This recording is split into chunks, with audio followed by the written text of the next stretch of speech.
Hello and welcome to Steve's Vintage Model Builds. I've been pretty active lately, so welcome back to everyone. Thanks for all those who watch. And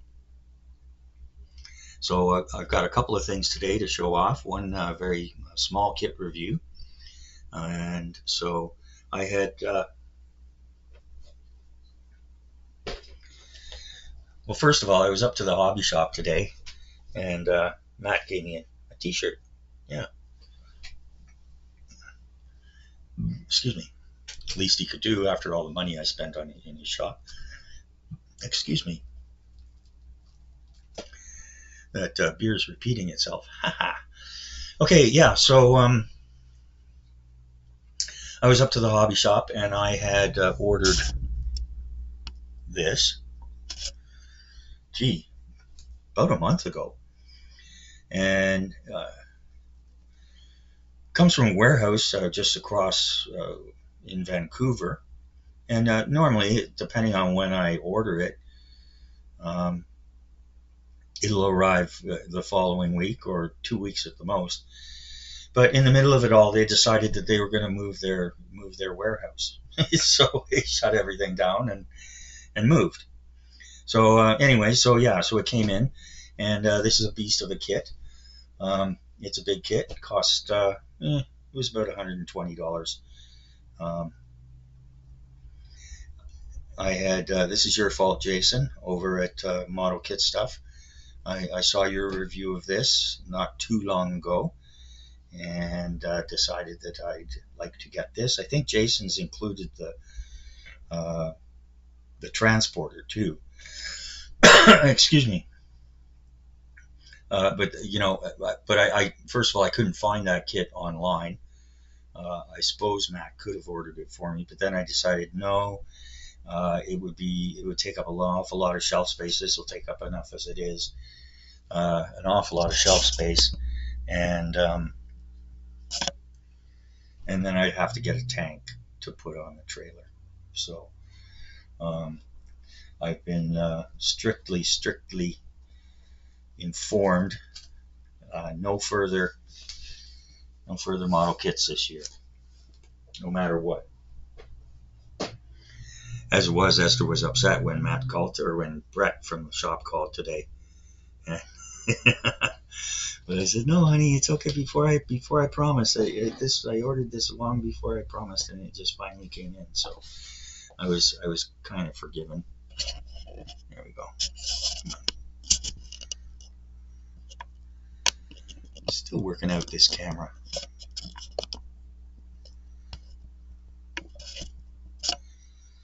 Doing better with the lighting though. And so here we've got this one as well.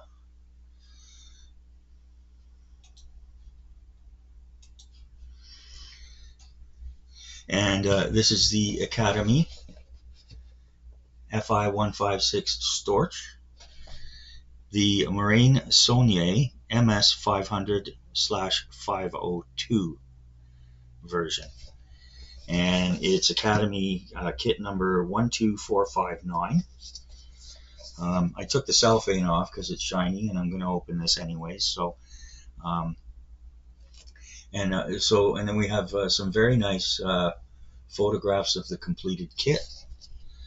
We also have photographs here of the two different types. There was the original, and then the one that was manufactured at the Morane Saulnier factory in France, which we'll get into in a moment.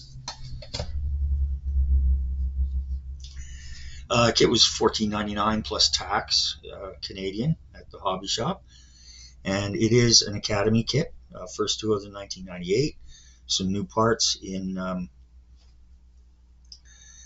2000, and new box in 2020, and this box has a copyright of 2024. So it's a brand new box, and made in Korea, of course. Nice artwork, better than Academy usually is. Mr. Ron's out of there. There we go. Better than Academy usually is, and it is signed. Looks like a Korean name, although it's not in Korean characters. It looks like K Tai Hoon. anyways, very nicely done. Yeah, nice, very nice. So we'll get into a little bit of history here. Yay, history time, my favorite. Isn't it yours? So it was first developed in the 1930s as a short takeoff and landing, used for reconnaissance, uh, inter-unit communications and coordination, as well as for medical stuff. It was produced in the Soviet Union.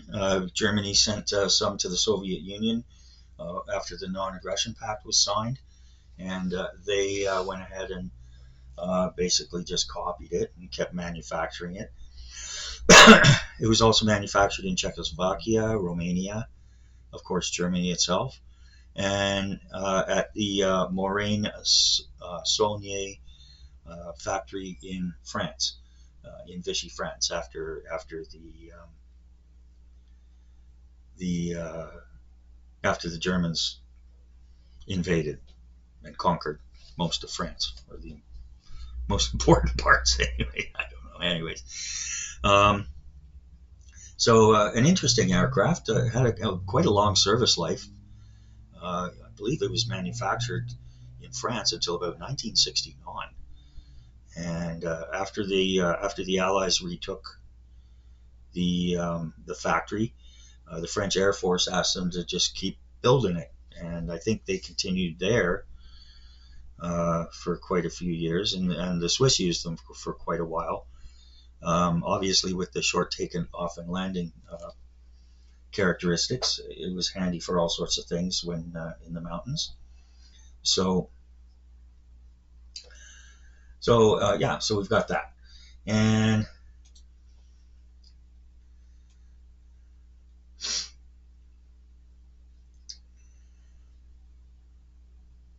it was also used by Field Marshal Montgomery as his personal aircraft. You may have come across it in North Africa, but it would certainly be handy for booting around the battlefield.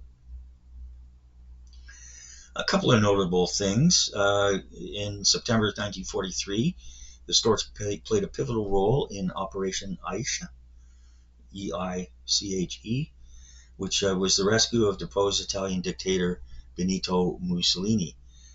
It was a daring rescue. He was being held on top of a mountain, Gran Sasso, surrounded by Italian troops, which normally wouldn't be much deterrent, but anyways. So Otto Skorzeny and 90 paratroopers went in gliders, and the Storch was used to to land and evacuate Mussolini and a couple of other important people, and took off. Even though it was overloaded somewhat, it only required 250 feet to become airborne. So it was a pretty remarkable aircraft. Another distinction it had, it was one of the last aircraft to fly into Berlin on the makeshift Tiergarten airstrip during the Battle of Berlin at the end of April 1945. Excuse me. It was flown by test pilot Hannah Reitsch, R-E-I-T-S-C-H, and she flew Grandfeldmarschall Robert Ritter von Graim from Munich to Berlin when Hitler had summoned him. I don't know why they went, but they were, I guess, fanatical Nazis. There you go. So yeah, that's another distinction. So, anyways, okay, so let's get into it here, and this won't take very long. Well, a bit of another update. The Prince of Wales continues, and I'll be finishing that up in the next few days. And right now, I'm gonna have a sip of beer.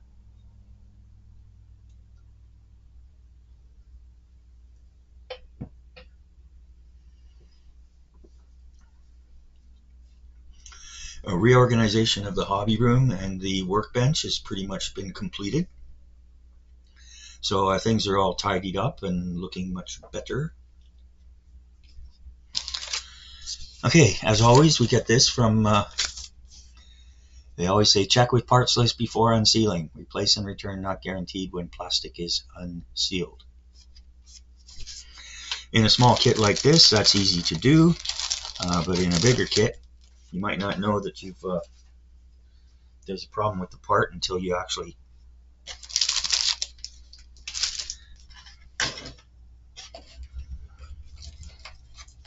get into it.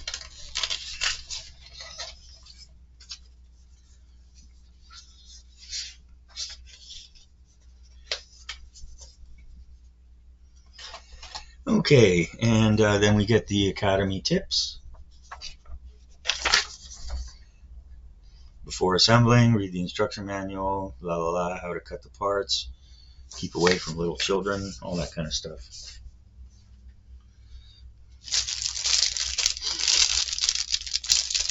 Everything's in one bag.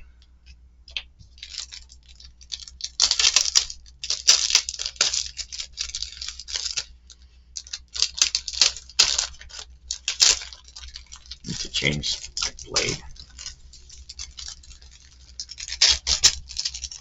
There we go. Mangled that pretty good, didn't I?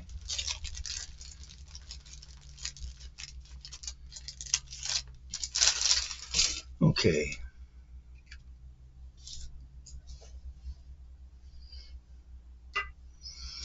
Oh, and as far as the Prince of Wales is concerned, it's been about 2 hours at it, and we're most of the way through. So it would be a nice little weekend project.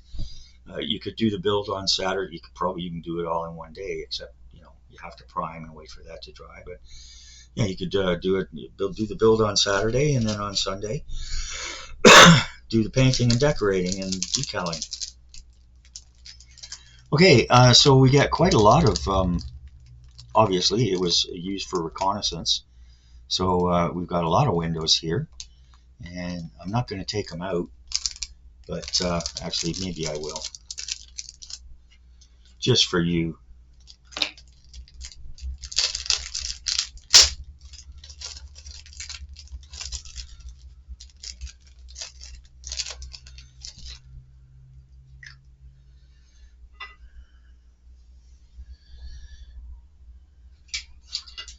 Can't find my scissors.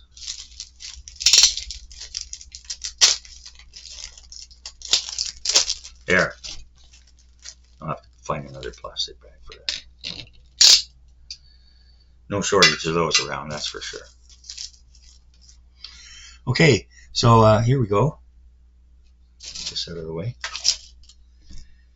And shine it in the light. It's almost perfect. There's a couple little scratches here, but I'm not going to worry too much about that. This is on the roof.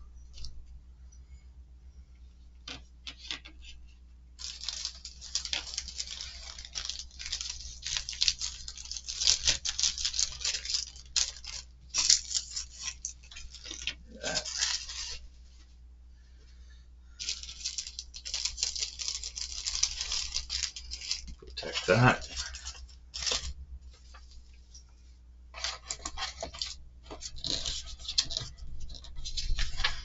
Oh, and we also get these little tech tips.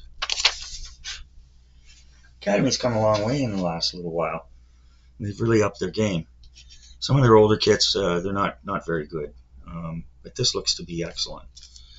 Okay, so let's see. So we have 3 sprue trees, and this is sprue C. It has the engine parts. They're very nicely protected by these circular plastic parts. Nothing spectacular there, as you'd expect. It's a 172. So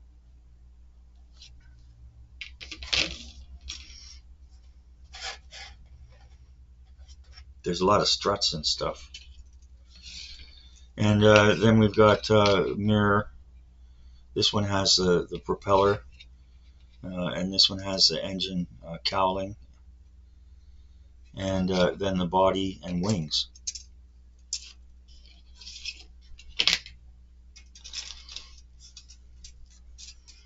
Yeah, this one you could easily do it in a day.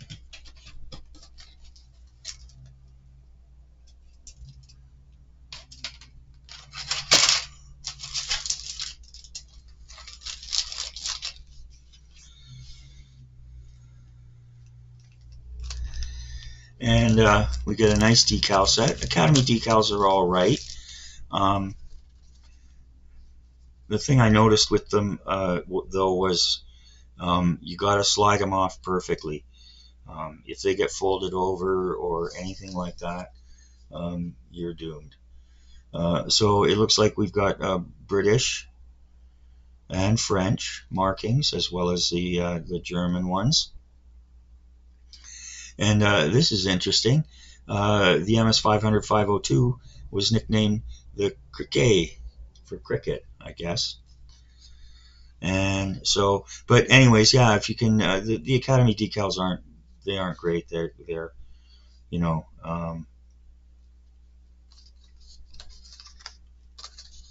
it is what it is. They are what they are. Just like Popeye. I are what I are, and I am what I am. Or I is what I is, and I are what I are. Something like that. Anyways. Okay, and then we get two.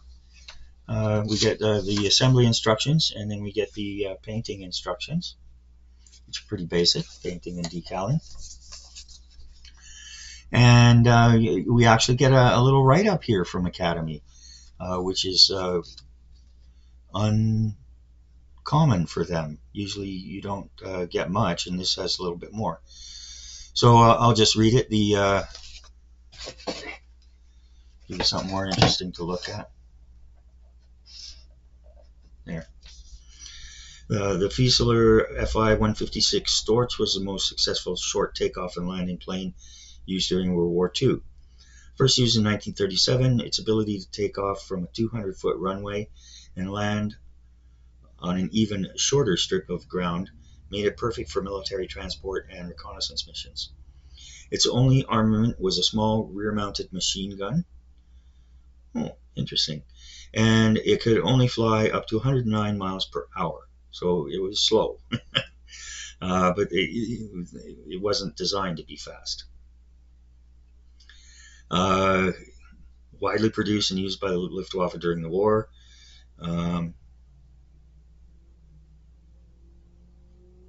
The Czechoslovakian manufacturer was Morane, and by the end of the war, Morane Saulnier continued to produce them for use by the French Air Force, as I mentioned before.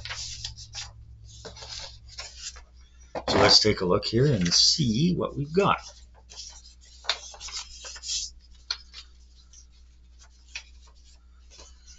Okay, no figures here, and which is not a bad thing, because Academy's 172 figures are not very good. So get a bit more. Here we go. Get a bit more zoom. Okay, the usual. Read this before you begin. Very basic instructions. Very basic parts. We've got the cockpit. It looks like there's a pilot seat, and then there's like one kind of stool behind that. And so then we've got that, and then that goes into the one side of the fuselage, and then it goes together, and they give you the paint. Paints are at the end here. And then we've got the various clear parts going in, then the motor into the cowling, and it looks like you can have this either way, open or closed.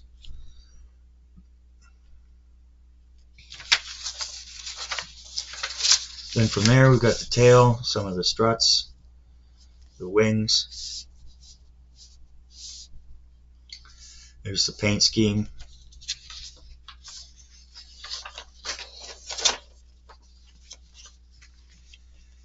More struts. And for painting and decaling, we've got North Africa, 1941. Eastern Front, 1942.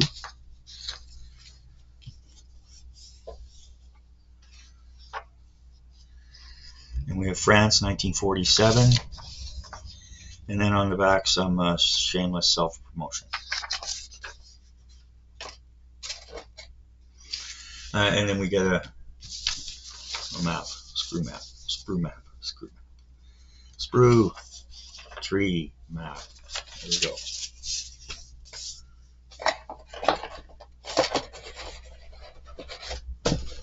So a basic kit, inexpensive.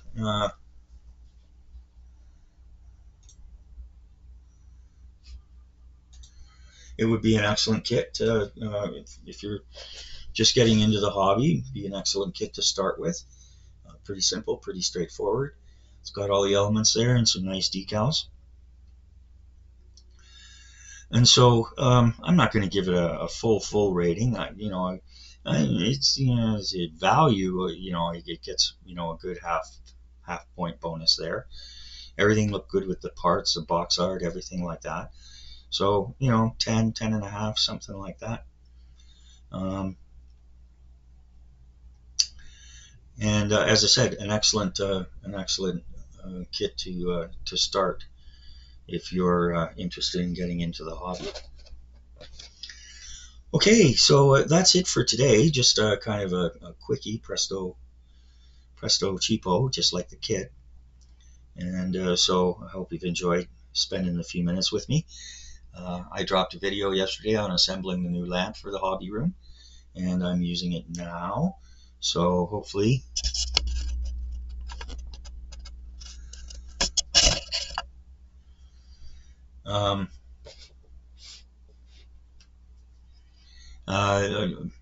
it'll be great for the light. Obviously, it's getting darker and darker. I tend to do my hobbying in the day. Generally speaking, after about 5 o'clock, I don't really get started. I might go past 5 o'clock, but yeah. So okay, so that's it for today, and I hope everyone enjoyed the show. Short and sweet, and we'll be seeing you next time. Bye now.